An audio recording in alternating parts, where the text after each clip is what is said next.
지난주 우리가 쉐마라는 이야기를 다루었습니다. 오늘은 거기에 이어서 다시 한번 쉐마에 대해서 생각해보고 적용해보는 시간을 가지려고 합니다.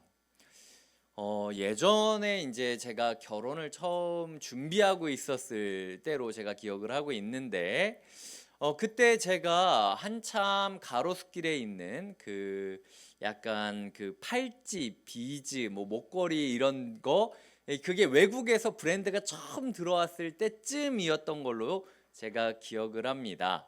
그 브랜드 비즈들을 보면은요, 해마다 이렇게 콜렉션들이 나오기도 하고, 모양이나 색깔이나 재질이 좀 다른 것들이 좀 있을 때가 있었어요. 이 결혼을 앞둔 제가 이제 한참 그 로망에 부풀어 어떤 생각을 했었냐면은 1년에 한 번씩 이 비즈를 선물로 주면 어떨까? 그러면 이게 차곡차곡 그 함에 뭐 2023년이면은 어떤 비즈? 그러면은 이 해는 이런 거였지. 뭐 이런 식으로 저는 이제 나름의 꿈을 꾸고 제가 막 그 몇 가지 이제 제가 보기에 괜찮다라고 생각하는 것을 막 잔뜩 사가지고 칭찬을 받을 걸 생각을 하고 가져갔던 기억이 있습니다. 그게 뭐 10년도 넘은 시간 일인데 지금 모으고 있느냐 물어보시면은 모으지 않고 있습니다. 근데 왜냐하면은 주는 사람이 좋을지 몰라도 받는 사람이 좋아하지 않는다면 선물은 선물이 될 수 없다라는 것을 제가 그날 깨달았기 때문입니다. 네. 이렇게 매해 비즈 하나씩을 골라서 그 비즈의 추억을 담고 키워드를 담고 이러면은 꼭 사람들이 저한테 하는 얘기가 있는데, 목사님 T예요? 이런 이야기를 합니다. 네, MBTI에 봤을 때 그 간혹가다 이제 어떠한 일들이 있을 때 이 사람은 T야, 이 사람은 뭐야, 뭐 이런 식으로 유형을 나눠서 생각을 하는 거죠. 그래서 인터넷 동영상들이나 개그 프로를 보면은 뭐 MBTI 누구랑 뭐 연애를 할 때의 주의점, 뭐 누구랑 이야기할 때의 주의점, 사람의 성향을 어떻게 그렇게 딱 떨어져서 이야기할 수 있겠습니까? 하지만 대략적으로 통계로 봤을 때 대략 이런 사람은 이렇게 해줘야 된다라는 어떤 공식 같은 걸 우리는 그리기를 좋아한다라는 거죠. 오늘 이 쉐마는요, 사랑에 대한 이야기라고 제가 이야기를 드렸습니다. 쉐마를 예수님이 뭐라고 요약하시냐면 하나님을 사랑하고 이웃을 사랑해야 된다. 이것이 율법의 키워드다라고 이야기를 하시거든요. 그걸 이제 날마다 묵상하게 하기 위해서 하나님 사랑, 이웃 사랑을 묵상하게 하기 위해서 항상 들으라 이스라엘아 라고 이야기를 하며 하루에 2번씩 유대인들이 이것을 낭독했다라는 거는요, 들으라 이스라엘아, 마치 자기 로망에 빠져서 철없이 돈이나 쓰고 있는 남편에게 제발 좀 들어라, 그거 준다고 내가 좋아하는 게 아니라 이러이러하게 사랑을 해줘야 나는 사랑이라고 느껴, 나를 사랑하려면 이런 방식으로 해줬으면 좋겠어 라는 하나님의 음성이 달려 있는 거죠. 제발 좀 들어라, 날 사랑하려면 이렇게 해줘야 된다. 자, 근데 중요한 건 이제 지난주에 다뤘던 것과 이제 별개로 오늘은 제가 뭘 이야기하고 싶으냐면요, 그 5절입니다. 너는 마음을 다하고 뜻을 다하고 힘을 다하여 내 하나님 여호와를 사랑하라. 사랑의 방식이 어떻게 해야 되는가? 처음에 뭐였죠? 마음을 다하고, 그 다음에 뜻을 다하고, 마지막 힘을 다하여 내 하나님 여호와를 사랑하라 라고 이야기를 하고 있다라는 겁니다. 요걸 이야기 드리려고 해요. 하나님을 사랑하는 방식이 3가지가 있다라는 거죠. 이 3가지는 하나를 뜻하는 거기도 하지만 오늘은 약간 좀 세밀하게 각자 마음이 무엇인지, 뜻이 무엇인지, 힘이 무엇인지를 설명드리면서 마음을 다하여 하나님을 사랑하는지, 뜻을 다하여 하나님을 사랑하는지, 힘을 다하여 하나님을 사랑하고 있는지를 우리가 점검해보는, 하나님이 원하는 방식대로 하나님을 사랑하고 있는지를 검증해보는 시간을 가지려고 합니다. 먼저 이 마음이라는 단어는요, 먼저 이 내적인 장기, 위, 장, 뭐 이런 걸 뜻할 때 사용하는 단어입니다. 마음을 다한다라고 할 때 사람들은 이 보이지 않는 장기 속에서 사람의 생각이나 의지나 결정, 선택권들이 나온다라고 이야기를 하고는 했어요. 그러니까 이 내적 장기로부터 하나님을 사랑해야 된다라고 이야기를 하는 걸 제 식대로 표현하자면, 하나님을 사랑할 때 그냥 사랑하는 게 아니라, 껍데기만 사랑하는 게 아니라 속 깊은 데서부터 끓어오르는 사랑이 있는지를 점검해야 된다라는 겁니다. 그냥 사랑하라고 하니까 사랑하고 끝나는 것이 아니라 내 마음속 깊은 데서부터 막 울컥울컥 튀어나오는 하나님을 향하는 끓어오르는 사랑이 있는가라는 것을 점검해 보아야 된다라는 거죠. 그래서 제가 이 마음을 다하여 뜻을 다하여 힘을 다하여 사랑한다라는 게 뭘까? 당시 유대인 랍비들은 이걸 어떻게 가르쳤을까? 왜냐하면 하루에 2번씩 이걸 낭독하라고 했을 정도니까요. 유대인 랍비들은 이렇게 가르쳤다라고 합니다. 사람마다 삶의 경향이나 성향이 다르다 할지라도 무언가를 항상 계획하고 의도하고 목적을 두는 데는 하나님께 지향해야 된다. 그러니까 이제 각자 뭐 MBTI가 I건 E건 뭐 T건 뭐건 간에 자기의 성향과는 상관없이 인생의 목적, 인생의 방향성을 항상 하나님께 맞춰두고 하나님을 향하여 살아가야 되는 것. 그래서 나의 모든 생각이 하나님께 고정되어 있는 것을 이 마음을 다하고 하나님을 사랑하는 모습이라고 말하고 있다라는 거죠. 그러니까 첫 번째로 제가 묻고 싶은 질문은, 그저 껍데기 사랑만 하고 있는가? 아니면 속 깊은 데서부터 하나님을 사랑하고 싶다라는, 하나님을 제발 좀 사랑해주고 싶다라는 열망이 우리가 들끓고 있는지를 점검하며 그런 사람이 되기를 기도해야 된다라는 겁니다. 두 번째로는 뜻을 다하고 라고 이야기를 하는데요. 이 뜻이라는 단어는요, 열정, 욕망을 상징하는 단어입니다. 열정과 욕망을 상징하는 단어라는 거죠. 그래서 아까 제가 인용했던 유대인 랍비들은 이것을 뭐라고 이야기를 했냐면, 이 단어가 다른 곳에선 생명이라는 단어랑 동의어로 쓰인다고 합니다. 그러니까 뜻을 다하고 하나님을 사랑해야 된다라는 것은 생명을 다해서 하나님을 사랑해야 된다라는 거죠.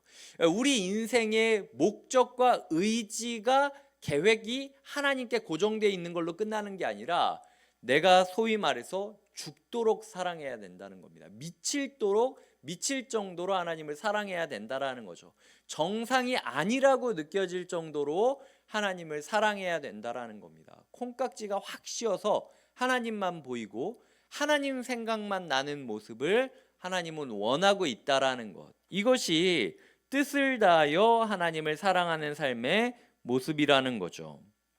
자, 힘을 다하여 하나님을 사랑해야 된다라는 거는요, 힘은 여기서 나타난 힘이라는 단어는 매우, 많이라는 부사로 사용되곤 하였습니다. 그러니까 힘을 다하여 하나님을 사랑하라고 하는 것은 지나치다 싶을 정도로 많이 하나님을 사랑해야 된다라는 거예요. 적당히 사랑할 것이 아니라 많이 사랑해야 된다라는 거죠.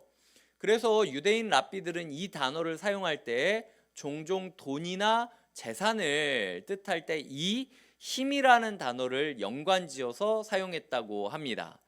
힘을 다하여 사랑한다라는 뜻은 유대인들의 논리를 따르자면 돈을 다해서 사랑해야 된다. 그냥 말로만 립서비스로 끝나는 것이 아니라 너의 돈과 너의 힘과 너의 시간과 너의 실제적인 에너지가 하나님을 향하여 쓰여지고 있는 것이 하나님이 원하는 사랑의 방식이다 라고 이야기를 하고 있다라는 거죠. 여기까지 정리하겠습니다. 속 깊은 곳에서부터 끓어오르는 사랑이 있는가, 죽도록 사랑하고 있는가, 그리고 매우 많이 지나치다 싶을 정도로 자기의 에너지를 다하여 하나님을 사랑하고 있는가? 이 세 가지는 같은 이야기이기도 하지만 조금은 다른 이야기이기도 하다라는 사실을 기억하시면서 우리의 사랑이 껍데기 사랑은 아닌가? 우리의 사랑이 적당한 사랑은 아닌가? 우리의 사랑이 그저 립서비스는 아닌가 돌아보는 것이 필요하다라는 겁니다. 모세가 설교를 했고 유대인들이 하루에 2번씩 이 쉐마를 낭독하고 있다면 이스라엘 사람 가운데 마음을 다하고 뜻을 다하고 힘을 다하여 여호와를 사랑했다라고 하는 사람이 몇 명쯤 나와야 되겠습니까? 각자가 한번 생각해 보셨으면 좋겠습니다. 유대인들이 하루에 2번씩 낭독하고 어린이들에게 히브리어를 가르쳐 줄 때 가장 먼저 이야기하는 구절이기도 한 이 구절을 묵상하게 한다면 하나님이 평가하셨을 때 마음을 다하고 뜻을 다하고 힘을 다하여 사랑했다라고 이야기하는 사람이 몇 명 나와야 되겠냐는 것이죠. 지난주에도 잠깐 이야기 드렸지만 딱 한 명 나와 있습니다. 성경에 마음을 다하고 뜻을 다하고 힘을 다하여 하나님을 사랑했다라고 이야기하는 사람은 정확하게 한 사람이 있습니다. 그건 바로 요시야라는 사람입니다. 이 요시야라는 사람은요 26살 때 율법책을 발견했습니다. 그리고 그 율법책을 낭독하는 소리를 들으면서 소위 성경책을 통독하는 소리를 듣다가 마음이 뒤집히게 돼요. 학자들은 이 요시야가 들었던 성경이 신명기 28장부터 30장까지의 말씀이라고 합니다. 그러니까 소위 말해서 신명기 28장부터 30장까지를 읽었는데 내 마음이 막 끓어오르고 막 미칠 것 같고 이대로 살면 안 될 것 같다라고 생각이 들지 않는다면 우리는 아직 조금 멀리 남아 있다라는 거죠. 여튼 26살의 요시야는 바뀌었습니다. 그래서 열왕기하 23장 25절에 이런 구절이 나오는데요. 제가 그냥 읽어드리겠습니다. 요시야와 같이 마음을 다하며 뜻을 다하며 힘을 다하여 모세의 모든 율법을 따라 여호와께로 돌이킨 왕은 요시야 전에도 없었고 다윗도 있었고 솔로몬도 있었는데 요시야 전에도 없었고 그 후에도 그와 같은 자가 없었더라 라고 이야기를 하고 있다라는 것입니다. 세상 사람들은 다윗이 크다 솔로몬이 지혜롭다 이야기를 하지만 하나님 보기에는 그래도 좀 부족해도 이렇게 나 사랑한 사람은 너밖에 없었어 라고 인증 마크를 그냥 꽉 찍어주는 거죠. 많은 사람들이 다윗이 되기를 꿈꾸고 솔로몬이 되기를 꿈꾸고 각자 권세를 가지기를 꿈꾸는 이 시대에 하나님 저는 다윗 같지도 않고 솔로몬 같지도 않고 히스기야처럼 죽다 살아나지 않아도 좋으니 하나님 보시기에 나만큼 하나님 사랑한 사람은 없다라고 도장 찍어주셨으면 좋겠습니다 라는 것이 우리의 꿈이 되어야 된다라는 것이죠. 요시야는 26대 이렇게 하나님을 만나게 되었고 39살 때 비극적으로 죽게 됩니다. 그에게 남은 인생은 13년밖에 없었던 거예요. 그 13년 동안 그는 최선을 다하여 노력했지만 마지막에 그 사랑의 모습이 흔들리고 결국은 그래서 비극적으로 일찍 세상을 떠나게 되는 어떻게 보면은 안타까운 죽음을 맞이하는 사람이기도 해요. 제가 이 마음을 다하고 뜻을 다하고 힘을 다한다라는 구절 그리고 이 구절이 단지 요시야에게만 사용되었다라는 사실 하지만 요시야의 인생은 짧았고 기회는 짧았고 그리고 마지막까지 이것이 이어지기 쉽지 않았다. 13년 동안 그 사랑이 꾸준히 이어지면서 아름답게 퇴장한 것이 아니라 비명횡사하게 되었다라는 사실이 저에게 주는 경고가 되었습니다. 우리가 생각했을 땐 신앙생활 천년 만년 이렇게 편안하게 할 수 있을 거라고 생각할 수 있겠지만요, 어느 순간 우리가 갑자기 아플 수도 있고 나이가 들 수도 있고 상황이 여의치 않을 수도 있고 그래서 이 자리에 앉아서 이렇게 예배 드릴 수 있는 날 많지 않을 수 있습니다. 요시아가 26살 때 들었던 말씀 한 구절 때문에 바뀌었지만 그가 인생을 바꿀 기회가 13년밖에 없었다라는 사실. 예수 믿은 지 몇 년 되십니까? 하나님이 기회는 충분히 주셨다고 생각해요. 중요한 건 사랑하겠다라는 각오가 필요한 겁니다. 하나님은 왜 내 마음 몰라주세요? 왜 저 사람만 사랑하고 나는 사랑 안 해주시는 거예요? 나는 이거 주셔야 사랑을 내가 믿을 수 있겠어요. 그러니까 내가 기도하니까 이것도 해주시고 저것도 해주시고 이 문제도 풀어주시고 저 문제도 풀어주세요 라고 이야기를 한다면 제가 하나님이라면 조금 슬플 것 같아요. 넌 나한테 뜯어먹을 것만 생각하고 나는 이렇게 사랑받고 싶다라고 얘기했는데 한 번도 너는 내가 원하는 방식으로 나를 사랑한 적이 없었어. 언제 네가 주체할 수 없이 끌어오르는 사랑의 감정으로 그만하라 할 정도로 나는 하나님 사랑하다 죽고 싶다라고 이야기를 하면서 너의 마음과 뜻과 시간과 돈과 에너지를 다 들여 나를 따라가 본 적이 한 번이라도 있니? 한 번이라도? 하나님이 물어보셨을 때 저 막 20년 전, 30년 전 스토리 이야기하고 있으면 이거 너무 불쌍한 이야기라는 거죠. 하나님께서 너무 비참해진다는 겁니다. 우리의 삶 가운데 오늘 기도 제목만큼은 하나님을 좀 사랑하고 싶다고. 세상 사람들은 다 자기 원하는 방식대로 사랑받기를 원하지만 나는 까짓거 사랑 못 받는 것처럼 느껴진다 할지라도 저만큼은 하나님을 사랑하는 데 시간을 드리고 싶다고 하나님을 사랑하기로 결단하는 우리가 되어야 된다라는 겁니다. 여기 내 곁에 서 있으라. 하나님이 너무 불쌍하지 않으십니까? 저는 그 하나님을 향한 긍휼의 마음, 그 긍휼의 마음이 회복된다면 우리의 신앙은 또 다른 전환점을 맞이할 수 있다고 믿고 있어요. 많은 사람들이 은혜 받기만 원하지만 하나님 곁에 있어 주겠다라고 하나님을 긍휼히 여기는 사람들은 없습니다. 누가 내 마음을 앓고 누가 나 대신 갈고 이야기하는 하나님 앞에 무릎 꿇고 하나님 마음을 이해하며 하나님의 손과 발이 되겠다라고 결단했을 때 모세는 쓰임 받았고 요시아도 짧은 기간이지만 쓰임 받는 역사가 있다라는 것이죠. 진심으로 하나님을 사랑하며 진심으로 하나님께 나아가는 성도님 되시길 주님의 이름으로 축복드립니다.